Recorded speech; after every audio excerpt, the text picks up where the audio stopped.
అందరికీ నమస్కారం. మన భక్తి మార్గం ఛానల్కి స్వాగతం. ఈరోజు పంచాంగం గురించి తెలుసుకుందాం. ఫిబ్రవరి 17, 2026 మంగళవారము. శ్రీ విశ్వవాసనామ సంవత్సరం, మాఘమాసం, శిశిర ఋతువు, ఉత్తరాయణం. ఈరోజు అమావాస్య. సూర్యోదయం ఉదయం 6:27, సూర్యాస్తమయం సాయంత్రం 5:56.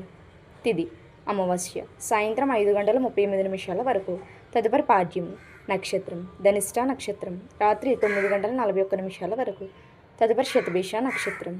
యోగం పరిగ రాత్రి 1:09 వరకు. తదుపరి శివం కరణం నాగవం సాయంత్రం 5:38 వరకు. తదుపరి కింస్తోగ్నం తెల్లువారితే 5:31 వరకు. తదుపరి భవ. శుభ సమయములు ఉదయం 8:22 నుండి 8:44 వరకు. తిరిగి ఉదయం 9:31 నుండి 11:14 వరకు. తిరిగి మధ్యాహ్నం 12:11 నుండి 1:09 వరకు. తిరిగి మధ్యాహ్నం 3:03 నుండి సాయంత్రం 5:56 వరకు. రాహుకాలం పగలు 3 గంటల నుండి 4:30 వరకు. యమగండం ఉదయం 9 గంటల నుండి 10:30 వరకు.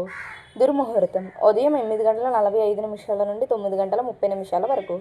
తిరిగి రాత్రి 10:56 నుండి 11:46 వరకు. వర్జము తెల్లవారితే 4:58 లగాయత్తు. అమృత గడియలు ఉదయం 10:57 నుండి మధ్యాహ్నం 12:36 వరకు. ఇలా ప్రతిరోజు తెలుగు పంచాంగం కోసం మన భక్తి మార్గం ఛానల్ని సబ్స్క్రైబ్ చేసుకోండి. ధన్యవాదములు.